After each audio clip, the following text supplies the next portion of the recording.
Vemos en el mundo una alta tasa de depresión. Muchas personas se deprimen en todas las edades, se empastillan, se suicidan, ¿verdad? Por diferentes causas. Y entendemos que vivimos una realidad, que el que no está enfermo de los nervios está afligido o está alterado, y realmente se vive difícil bajo el cielo. Pero esto no es solamente para los incrédulos, también en la casa de Dios, ¿cuántos cristianos no pueden experimentar, no pueden vivir experimentando el gozo de la salvación? Quizás en algún momento lo tuvieron al principio, pero luego lo han ido perdiendo. Y el caminar cristiano se vuelve en pasos de plomo, de cansancio y agotamiento.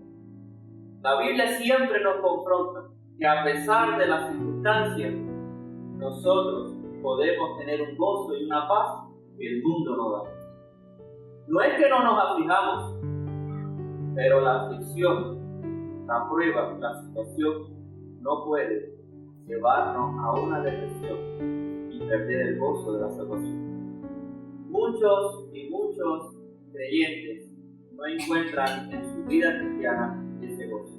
Así que yo quiero hablarle, hermano, porque sé que está pasando problemas, porque sé que tiene situaciones, porque sé que está batallando con cosas. Yo quiero hablarle algo que surge del corazón de Dios para su vida, para su iglesia, para sus hijos. Y es la parte de que usted tenga el gozo de la salvación.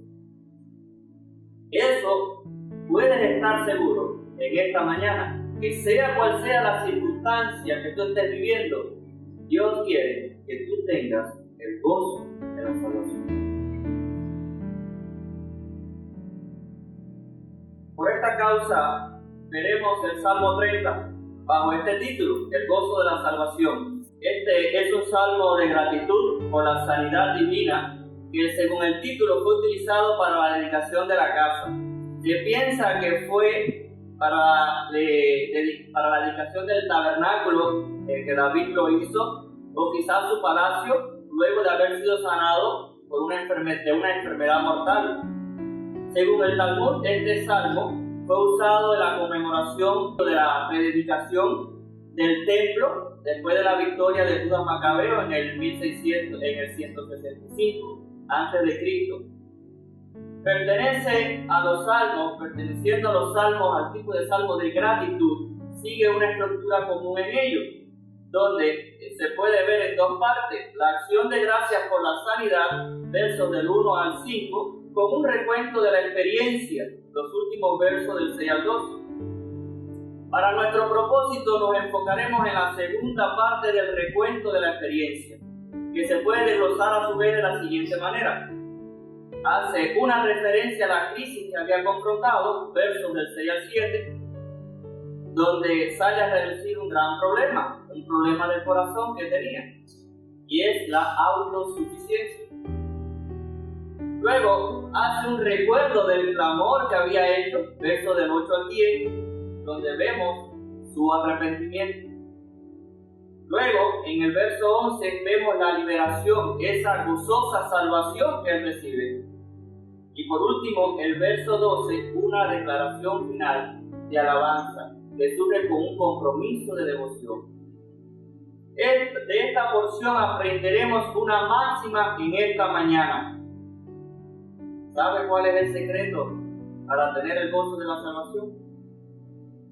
Es el Evangelio de Jesucristo el que produce el gozo de la salvación. Es el Evangelio de Jesucristo el que produce el gozo de la salvación. ¿El cómo lo hace? Es lo que estaremos viendo hoy, y es como sigue. Lo primero es entender que lo que antecede al gozo de la salvación para que tú puedas tener es el arrepentimiento. Verso del 6 al 10, lo puede ver allí. Y esto, según lo podemos ver en el arrepentimiento, lo podemos ver en la confesión del pecado y arrepentimiento del salmista. Vea conmigo allí los versos 6 y 10. Dice: en mi prosperidad dije yo, no seré jamás conmovido. Él está confesando su pecado. Él está confesando su error. Como consecuencia de esa autosuficiencia, de que él que se sentía bien, estaba bien, todo le iba bien, de maravilla, eso, él dijo: jamás seré conmovido, nunca me pasará nada malo, siempre estaré bien. La vida es lo máximo, como se pudiera decir. Él no imaginó que en la posición que estaba, estamos hablando del rey David reinando. ¿Qué necesidad tiene un rey? Él escribió este salmo no cuando estaba siendo perseguido, sino cuando ya era rey y lo usó para predicación, o sea, del tabernáculo o quizás de su propio palacio. Y él dice: no tengo problema de ningún tipo. Qué bueno es cuando estamos así, ¿verdad? Cuando no tenemos problemas de ningún tipo. Cuando todo nos va bien, la salud bien, la familia bien, el negocio prospera, todo sale bien. Nos va bien en todo. Y qué bueno cuando estamos así. Pero lo que es malo es que cuando estemos así, pase lo que pasó en el corazón de David. Diga: jamás seré conmovido. Ustedes conocen de ese pecado de autosuficiencia en el mismo rey Nabucodonosor. ¿Qué pasó con él? Ir a la Babilonia que yo he creado. Y Dios le demostró que no era nada. Y que si tenía algo era porque Dios se lo había dado. Y pasó por una crisis, como que perdió el juicio, quedó en locura y estuvo por meses desquiciado de su mente, hasta que Dios le respondió. Y ese impío se paró y dijo: ahora yo sé que nada más existe un Dios y soberano que manda en el cielo y la tierra, y eres tú, yo nada soy. David tuvo que pasar por algo que le conmoviera y que viera de que él no era nada. Porque cuando uno las cosas le sale bien, tiene la tendencia de que le sale bien porque es que sabe hacerlo bien. Y empieza a confiar entonces en la habilidad de uno. Empieza a confiar quizás en su carisma, en su carácter o en su inteligencia. Entonces lo primerito para tener el gozo de la salvación es confesar el pecado. Y David tuvo que entender esto, su pecado, a la raíz del efecto que tuvo tal autosuficiencia. ¿Y cuál fue el efecto? Bueno, nos dice en el verso 7: porque tú, Jehová, con tu favor me afirmaste como monte fuerte. Pero dice: con tu rostro fui turbado. ¿Qué está pasando con David? Algo parecido a Nabucodonosor. Algo parecido. Al final David está reconociendo: yo cuando tuve todo lo que tuve dije: yo he logrado esto, yo de aquí no caerá. Es verdad que es terrible lo que yo tengo y lo que he logrado. Pero mira en el verso 7 como él ya empieza a reconocer su error de autosuficiencia y atribuye a Dios entonces lo que tenía. No es lo mismo que David diga: mira lo que tengo y Dios no permitirá que caiga, a que él diga: mira lo que tengo y yo, sin Dios, no caeré jamás. Ese es el problema de David. Pero entonces viene atrás y dice, ya él empieza a reconocer, y él dice: ahí está el pecado. El problema fue que cuando yo tuve todo lo que tuve, cuando yo tuve mi prosperidad, me creí cosas, me hice autosuficiente. Y ahora entiendo que si yo tuve tal prosperidad fue porque tu favor me bendijo. Y en el momento que quisiste retirar tu rostro, entonces fui desquiciado, o turbado, o confundido, o deprimido. En este caso nos dice el verso que fue a través de una enfermedad. Pero créeme que hay cosas que duelen más que una enfermedad y que deprimen más que una enfermedad. Por tanto, se aplica a muchas circunstancias, teniendo esto en mente de que fue un salmo que se usó para la dedicación del templo. Dice, pero bueno, ¿qué tiene que ver una persona que esté hablando de una experiencia personal, de una sanidad en su vida, con que es algo individual para la dedicación del templo? O no tiene sentido quizás para algunos. Pero el problema es que estamos viendo unos principios clave. Unos principios clave. Y es la manera en que cuando tengamos lo que tengamos, Jehová Dios, y es solamente Dios quien debe llevarse la gloria. Creo que no habría mejor salmo que nosotros pudiéramos usar para la dedicación del templo, como lo hizo Judas Macabeo, que este en ese sentido, porque nos gustaría prosperar como iglesia de Betel, ¿verdad que sí? Nos gustaría ver crecer este lugar, nos gustaría ver multiplicarse la membresía de la iglesia y ser bendecido con muchos ministerios y con muchas cosas, pero nos gustaría que a la hora de picar el cordón, ¿sabe? Cuando usted va a inaugurar una obra, que se pica el cordón para allá, cuando termina la construcción, para ya comenzar. Es para eso que se usó este salmo. Pero nos gustaría que recordemos antes de picar el cordón y cantemos este salmo, que si tenemos lo que tenemos, y podamos haber logrado ese edificio, esa congregación, ese ministerio o eso que podamos tener, nosotros antes de picar el cordón nos recordemos que ha sido el favor de Dios. Y que evitemos el pensar que fue por nuestras habilidades y conectos o nuestro bolsillo. Pero esto aplíquelo a todas circunstancias de su vida. En el momento en que usted tenga un logro, qué bueno los logros que Dios nos da. Siempre tenga este principio de reconocer que es de Dios, que es por Dios, y que la gloria es de Dios. Siempre da la gloria a Dios. Y esto es lo que pasa, lo que le pasó a David fue que no lo hizo. Para no ser reiterativo, no voy a seguir hablando de la manera en que no lo hizo, pero la autosuficiencia que desborda en él cuando digo, jamás seré caído por mi fuerza, empieza ahora a reconocer que no es nada, que ha sido solamente el favor de Dios. Él abrió su mano y fue bendecido, la cerró y se arruinó por completo. ¿De qué le servía a David o cualquier otro tener un edificio, un palacio, si al final se iba a morir no lo podía disfrutar? Y es parte de los elementos que tienen el arrepentimiento. Y es que vemos que él no solo confiesa su pecado.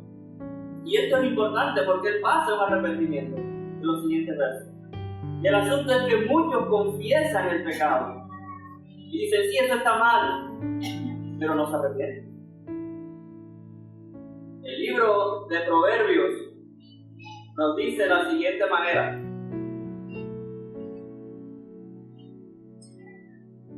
El que encubre sus pecados no prosperará, mas el que lo confiesa y se aparta. No solo lo confiesa, sino que y se aparta. Dice, alcanzará ¿qué cosa? Misericordia. Y lo que vemos en David es que él realmente se arrepiente. Él entiende ahora que a quien tiene que dirigir un clamor y se humilla y una súplica de que él no es nada, de que él no puede lograr nada por sí mismo, de que él depende de Dios, entiende que su autosuficiencia fue un pecado, lo confiesa, pero ahora dice, bueno, ¿qué yo voy a hacer al respecto? Yo sé que esto está mal, pero ¿qué voy a hacer al respecto? Y muchas personas tú te las encuentras en la calle y confiesan, sí, es verdad que está mal tomar, es verdad que está mal tener muchas relaciones, es verdad que está mal robar, está mal... Pero imagínate que esto que lo otro se justifica. Confiesa, pero no se arrepiente.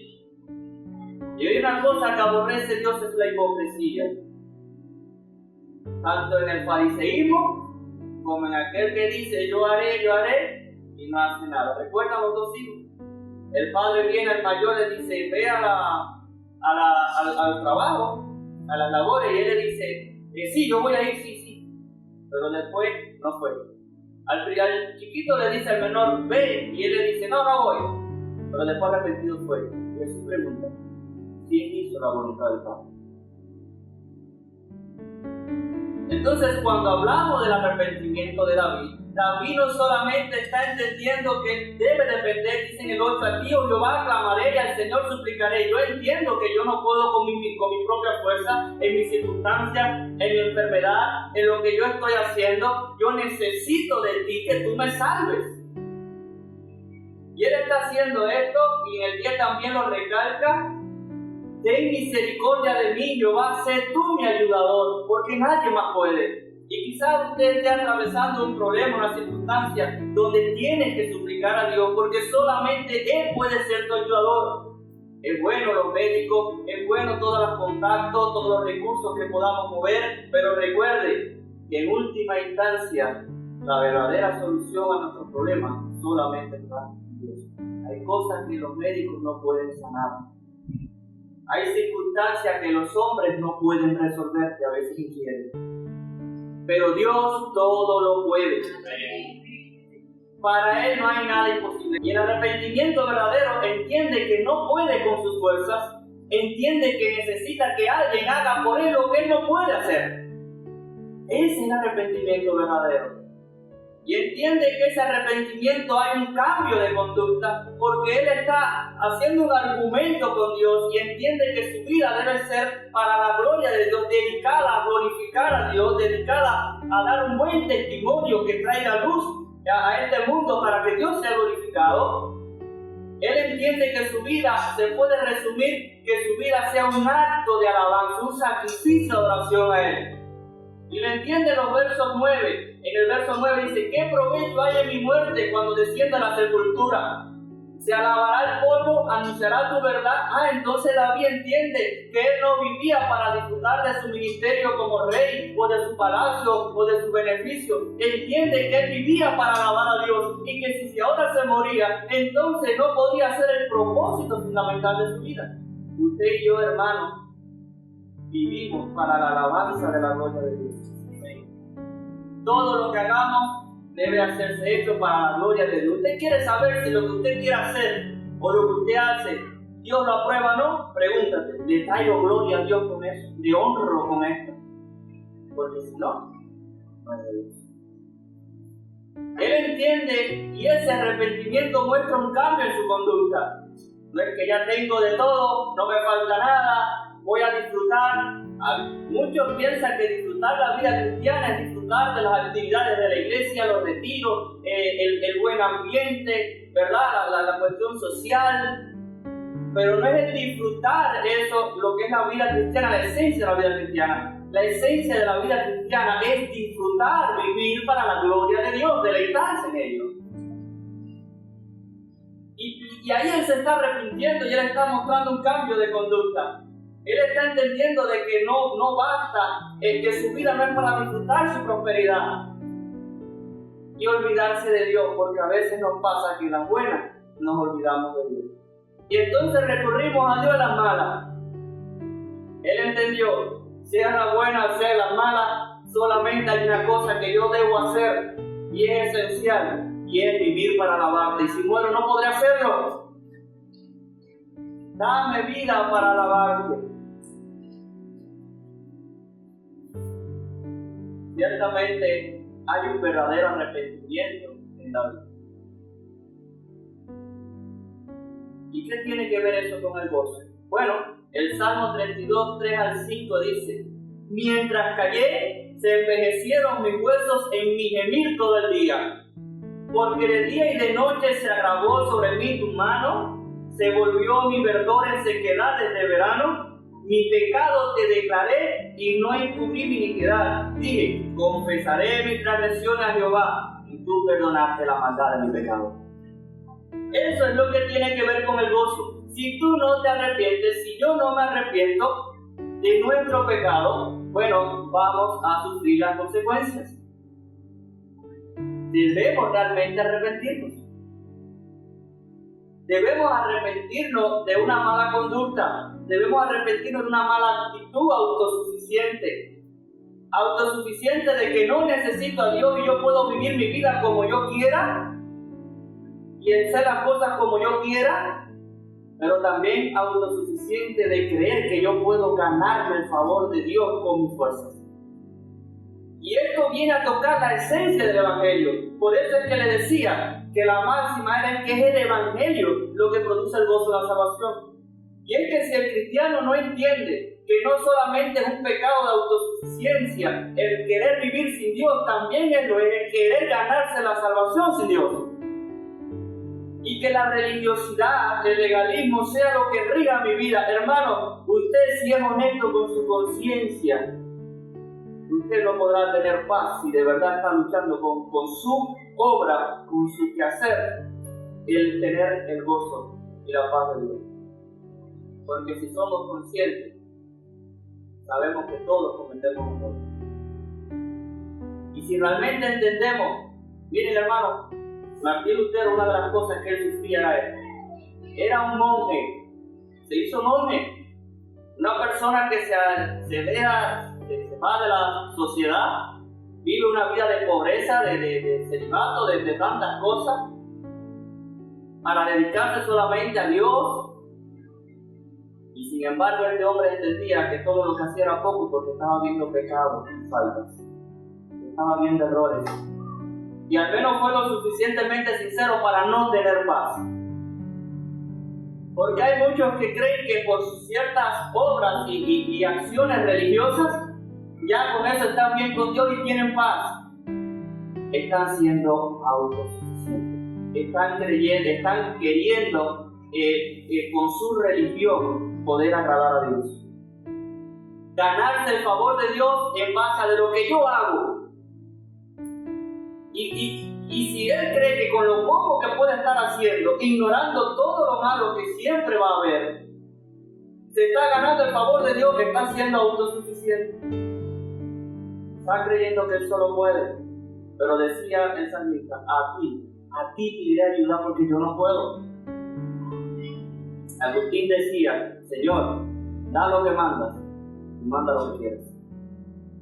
Tenemos que pedir a Dios las fuerzas para hacer lo que Él pide y demanda de nosotros, porque nosotros no podemos santificar nuestra vida. Debemos pedírselo a Dios. Con nuestras fuerzas no podríamos.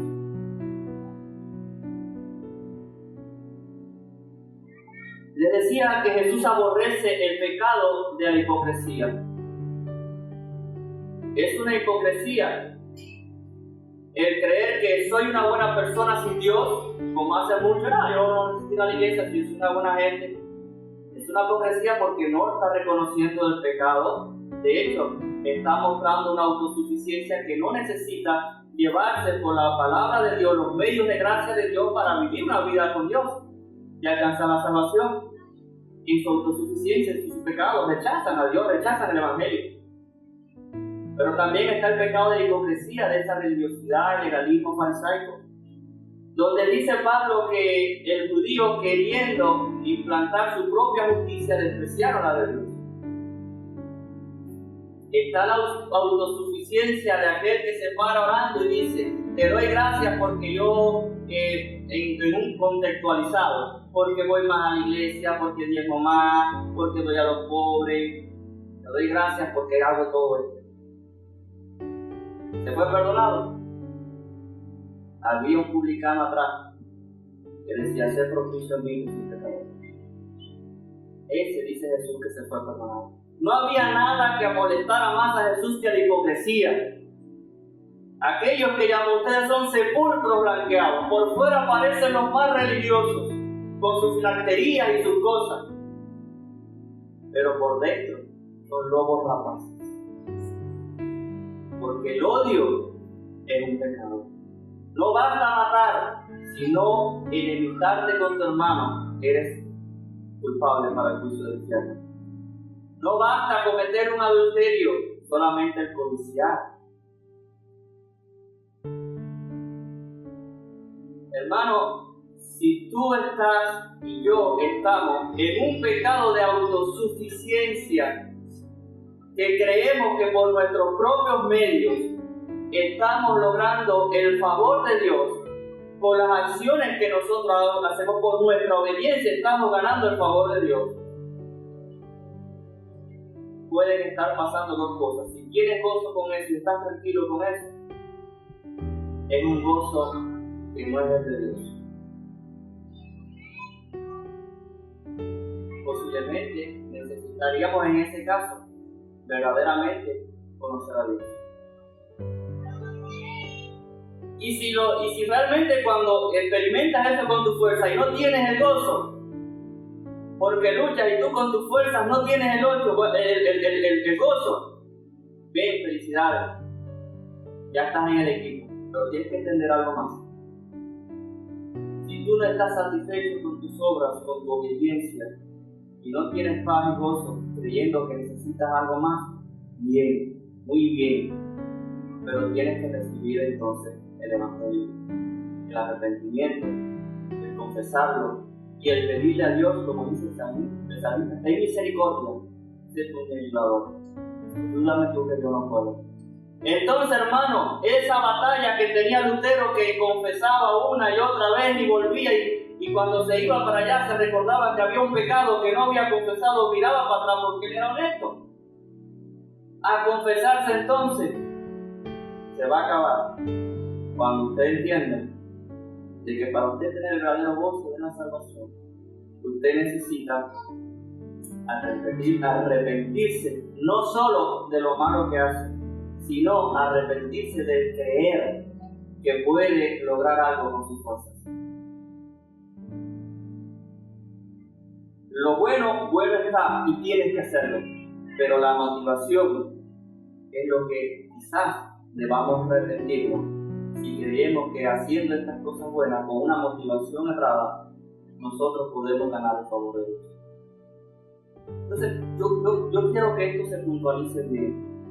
Un verdadero cristiano siempre va a ser consciente de la magnitud del pecado que hay en su alma. Yo no estoy hablando de cristianos que viven como quieran y que viven y que entienden el pecado como algo tan lejos de ellos.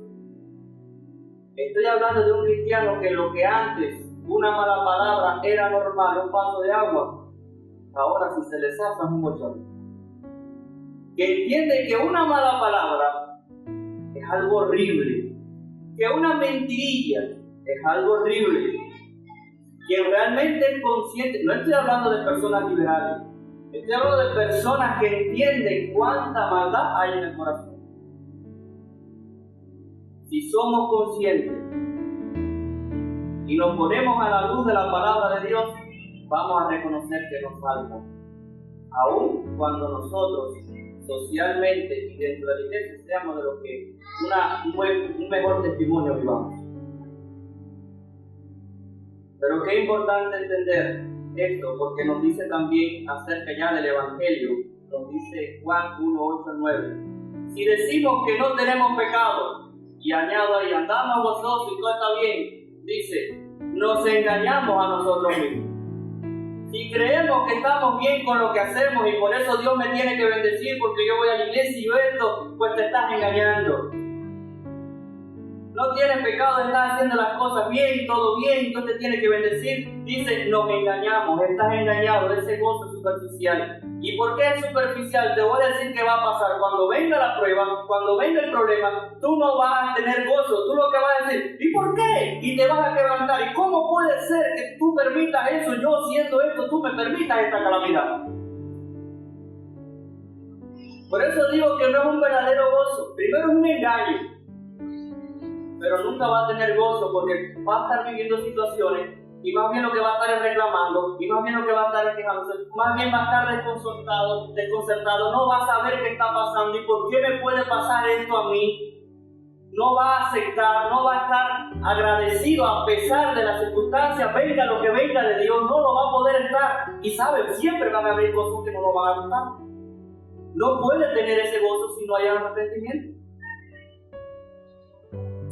Dice, nos engañamos a nosotros mismos si decimos que no tenemos pecado y la verdad no está en nosotros. No estamos en Dios, hermanos. Estamos en una religión, pero no en Dios. Si confesamos nuestros pecados, ahí viene. Si tú lo confiesas, dice, Él es fiel y justo para perdonarte. Él es fiel y justo para perdonar nuestros pecados, dice también, y limpiarnos de todo. Nadie puede recibir ese bálsamo de perdón y de la gracia de Dios si primero no se arrepiente sinceramente y lo confiesa. Así que para tú liberarte y poder tener verdadero gozo de la salvación a pesar de las circunstancias difíciles que estás viviendo, que puedas vivir, lo primero es la confesión del pecado y el arrepentimiento, y vemos que ha mostrado esa fe. Pero hay más, y es entonces, ya vimos lo que antecede eso, pero ahora vamos a ver lo que produce realmente el gozo de la salvación. Lo que lo antecede es el arrepentimiento, pero lo que lo produce es la vida de fe. La vida de fe, que podemos ver también en los versos del 11 al 12, en la experiencia liberadora y respuesta del salmista. ¿Qué dice el 11? Has cambiado, una canción muy bonita por ahí que dice así.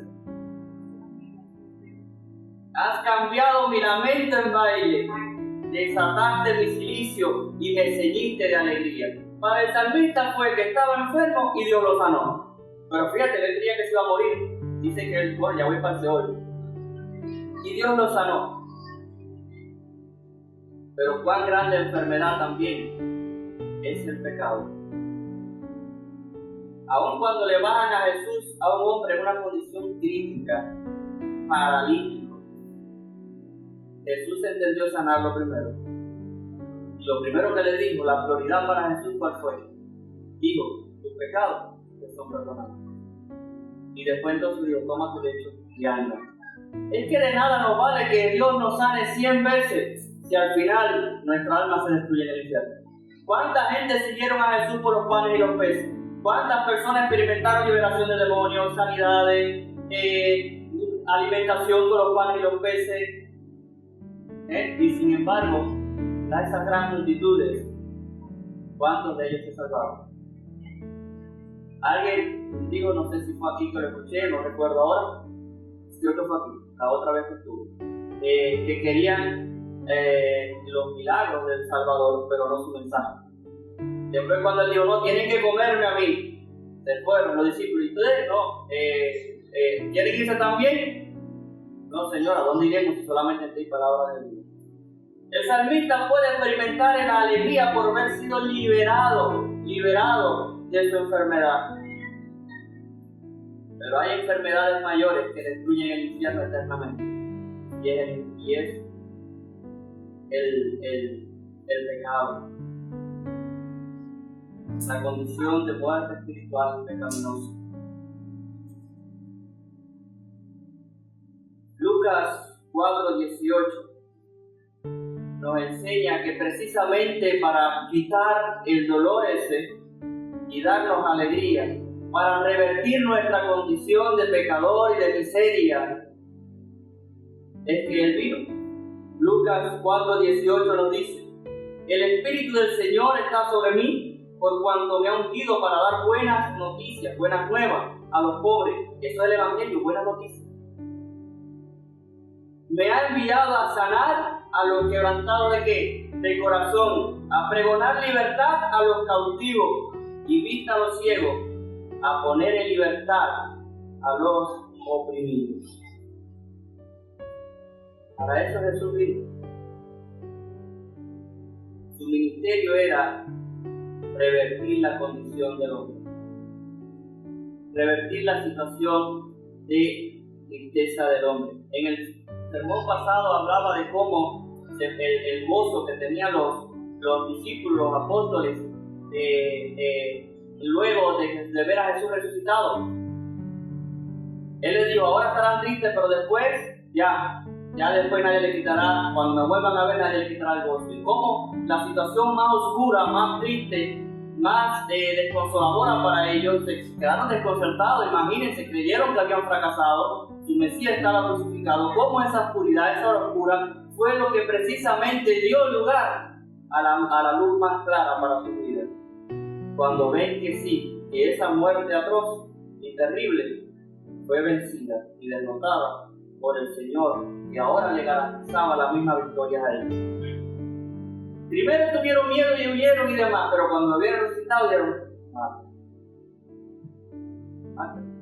si como Jesús resucitó, yo resucitaré. Y el gozo nadie se lo pudo quitar jamás. Y ese es el tipo de gozo que está hablando el Señor. Hermanos, las personas pueden tener gozo cuando todo le va bien. y paz y alegría cuando tienen prosperidad, cuando tienen esto, cuando tienen lo otro. Pero cuando toca las noches oscuras, también necesita el gozo, porque ahí es donde viene la depresión, los suicidios, ahí es donde vienen los malestares, los problemas. Y es porque no tienen el gozo de la salvación. Y es precisamente entender que Jesús vino para desatar nuestro silicio, la opresión del pecado. Hermano, el pecado esclaviza. Leía un sermón de Spurgeon y hablaba del deleite y el gozo. Es el sermón que él hace de deleítate a sí mismo en Jehová y él te concederá las peticiones del corazón. Y él explicaba eso y decía, el gozo del creyente, el deleite, el disfrute del creyente es diferente al del mundo y no lo cambiaríamos jamás. Muchos piensan, decía él, que el ser cristiano es una vida de abnegación, de sufrimiento, de, ay, no puedo hacer esto, no puedo hacer lo otro. No, el cristiano es que no puedo, es que no quiero hacerlo. Dice, jamás cambiaría en lo que te deleita el mundano, jamás cambiaría lo que es tu deleite por lo que es mi deleite. Porque tú lo que te deleita en tu pecado, que te deleita yo, en mi nuevo hombre lo aborrezco. Lo aborrezco. Y lo que es mi deleite, que no cambio por lo tuyo, es la presencia, la persona de Dios en cómo Él ha orado y cómo yo respondo. Para el cristiano no es, dice Juan, tus mandamientos no son agravosos. Ah, sí, el cristiano lucha con una doble naturaleza. A la vieja pecaminosa que para esa naturaleza, sí, es abstenerse de cosas que quiere hacer. Pero el nuevo hombre que Dios ha sembrado en el corazón, con el mensaje del Evangelio, ese nuevo hombre no se está absteniendo. Él lo que quiere es libertarse. Decía Pablo, miserable de mí, ¿quién me librará de este cuerpo de muerte? Y la imagen era como que le habían atado un cadáver en la espalda que cuando se pudriera también terminaría pudriéndole y los gusanos le atravesarían en su espalda. Así de aborrecible es para el hermano, para el cristiano, para el que no es cristiano, lo que le es un deleite, la fiesta, el tener varias relaciones, el hacer esto, lo otro, el vivir para eso, para el cristiano no lo es. Por eso tiene que haber un verdadero arrepentimiento, una verdadera conversión.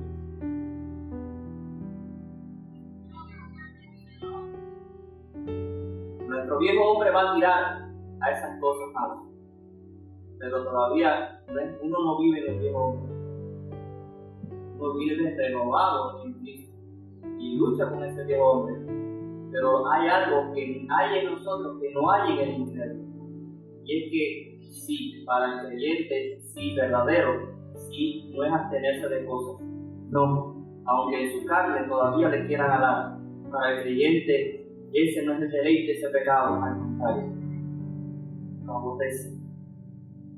Es una vida deleitosa, quiere ser liberado cuando precisamente no cae en esa parte.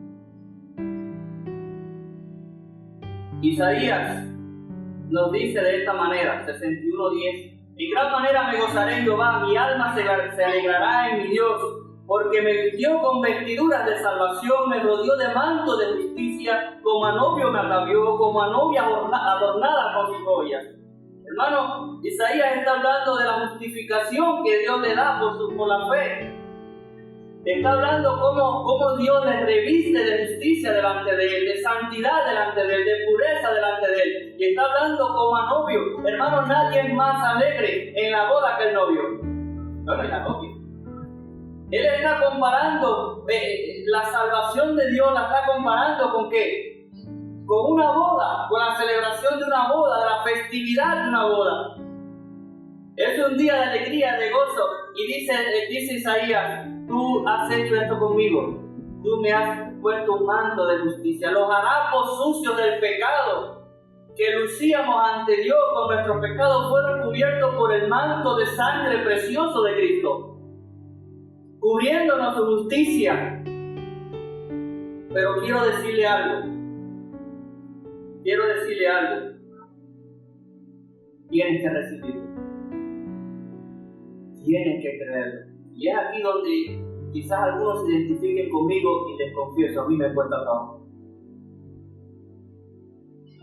Lutero decía, yo siempre me estoy arrepintiendo de esa manía de querer ganarme las cosas o de que sea con mi fuerza que yo... Hermanos, recibir la fe es lo que puede darte el gozo. Hay una ilustración, leí no sé dónde, una ilustración donde ilustraba el recibir el Evangelio de la manera en que hay una persona que está presa en un calabozo, preso en su pecado, condenado a muerte, un reo a la muerte. Y esa persona que está allí encarcelado, se le abre la puerta y se le tira la llave, pero él no la ve. Él no toma la llave, él no sale por la puerta. Es como cuando estaba Pedro, que estaba atado, y vino el ángel, le quitó lo que le ataba y abrió la puerta y le dijo, sal. Hay personas que se quedan dentro. A veces nos cuesta salir y aceptar ese perdón. Aceptar realmente que Dios te ama, que Dios te perdonó, que Dios te cubrió con su sangre. Y es que pasa mucho, y quizás te pasa a ti, y así no podemos tener el gozo si realmente no lo aceptamos. Si realmente no aceptamos esa libertad que se nos está otorgando. De nada vale un papel firmado diciendo, eres libre, si tú no haces uso de esa libertad. Si no lo tomas y empiezas a vivirlo y sales por la puerta. El Evangelio dice, eres libre si crees, pero tienes que tomarlo y salir por la puerta libre. ¿Por los méritos de quién? De Jesucristo, quien nos atavió con su manto de justicia. Eso es la fe, es aceptar que es la ayuda de Dios para perdonar, para limpiar, para justificar. Hermano, cuando tú recibes esa obra de Dios de perdón, cuando tú realmente lo crees, lo asumes, te va a ser más fácil en lo que termina el salmista, donde dice, por tanto a ti cantaré, gloria mía, y no estaré callado. Dios mío, te alabaré por siempre. Y es que la verdadera adoración, la verdadera vida de devoción cristiana, no es por ganarse el favor de Dios, es agradecido por el favor de Dios. Y es lo que dice el salmista, bueno, por cuanto ya tú me sanaste, por cuanto ya tú obraste en mí, entonces yo ahora no haré más que alabarte, glorificarte. Hay una razón, es la fe que obra por el amor. El amor que fue derramado en nuestros corazones por el Espíritu Santo de Dios, pero es el amor que primero nos demostró, Él el que nos amó es primero a nosotros, no nosotros a Él. Y nos amó en nuestra peor condición de enemistad. Hermano, como si tú entendiste cuando recién comenzaste de que Dios te estaba perdonando en ese momento todos los defectos que tú hacías y estabas haciendo. Y como cuando tú ya eres cristiano, has caminado un trecho, has cambiado, has dejado cosas detrás, todavía tú vas a estar pensando que allí sí te perdonó, pero ahora no. Si te amó en tu peor condición cuando eras enemigo y te concedió el don de la fe. Dice el Salmo 116, 12 y 14. ¿Qué pagaré a Jehová por todos sus beneficios para conmigo? ¿Cómo le pagaré? Bueno, quizás con obras de obediencia, con esto y lo otro. Él dice, tomaré la copa de la salvación. Simplemente lo tomaré. Tomaré la copa de la salvación e invocaré el nombre de Jehová. Y termina diciendo, ahora pagaré mis votos a Jehová delante de su pueblo, donde hablaba de esa devoción centrada en tomar y recibir lo que de gracia se le estaba dando. Si algo se te está dando de gracia, no peques contra ello, queriendo cogerlo con tus obras. Tienes que tomarlo de gracia. Y él dice, ¿cómo lo pagaré? Simplemente tomándolo con gracia. Y ahora viviendo una vida de devoción y de amor y de gratitud contigo. Porque el gozo de Jehová es vuestra fuerza. Es que del gozo de sentirse salvo es que surge la vida devocional, apasionada. Es donde la obra viene no contaminada, sino viene purificada con la sangre del Cordero. Y puede ser presentada acepta y agradable al Padre, como sacrificio vivo la vida. Y el propósito por el cual fuimos lavados es ese. libertados de nuestra opresión es ese. Mas vosotros si sois, dice Pedro, mas vosotros sois linaje escogido, real sacerdocio, nación santa, pueblo adquirido por Dios, para que anunciéis las virtudes de aquel que os llamó de las tinieblas a su luz admirable. Hebreos también nos dice, así que ofrezcamos siempre a Dios por medio del sacrificio de alabanza, es decir, frutos de labios que confiesan su nombre. Hermano, entonces la proclamación del Evangelio es la manera en que tú puedes vivir ese gozo y corresponder en ese gozo. Hermano, si tú no recibes el gozo de la salvación, tú no vas a presentar el Evangelio como una buena noticia. Bueno, mira, si te arrepientes no te van a mandar para el infierno. Tú sabes, allá tú, mejor es que pases un poco de trabajo aquí, mejor es que mejor es este mal inmediato, un mal menor que el mal mayor del infierno. Está presentando una mala noticia. No, tengo una buena noticia para ti. Y es la buena noticia de que eso que te ata, eso que destruye, eso que mata, eso que entristece, eso que acaba, eso en Cristo es libertado. El poder del pecado es quebrantado. Y puedes ser libre. Y puedes gozar de la libertad y la salvación en Cristo. ¿Quién puede, hermano, cuando uno, ¿de qué habla el corazón?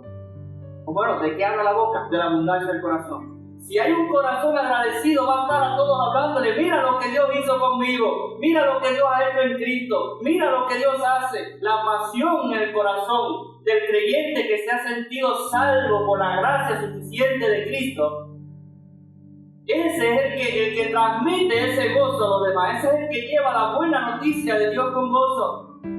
Mirad cuán alegres son los pies de los que anuncian buenas nuevas. Hermano, tú no puedes transmitir el gozo si no lo estás viviendo. Tú no puedes presentar el Evangelio, tú no puedes con tu vida proclamar un Evangelio de gozo.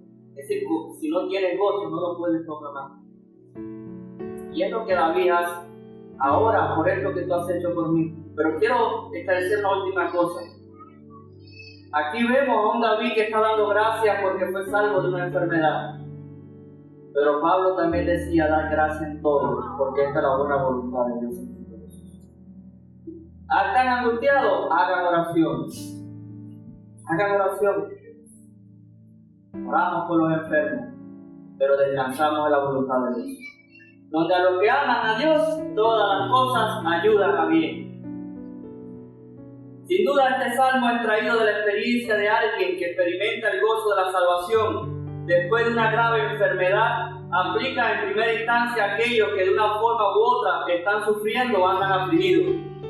Quizás para algunos que no están en esa condición les sea irrelevante, pero le advierto que eso solo será hasta que el dolor toque a la puerta, como tarde o temprano toca a todos y es mejor estar que prevenidos. Y si pudieras escapar de esta vida sin sufrir, cosa bien difícil, no podrás hacerlo del infierno si antes no te arrepientes y aceptas a Cristo como tu Señor y Salvador. Así que si no lo has hecho, aprovecha esta oportunidad. Pero como les decía, hablo mayormente a aquellos que viven en temor e incertidumbre, deprimidos, aplastados por los problemas de esta vida. Ven a Cristo, pues en Él hay descanso y puede revertir el lamento en baile, aún en medio de las circunstancias adversas.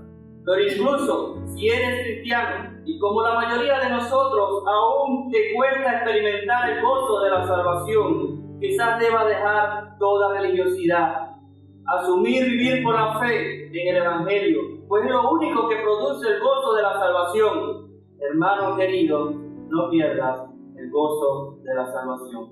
Dios te bendiga.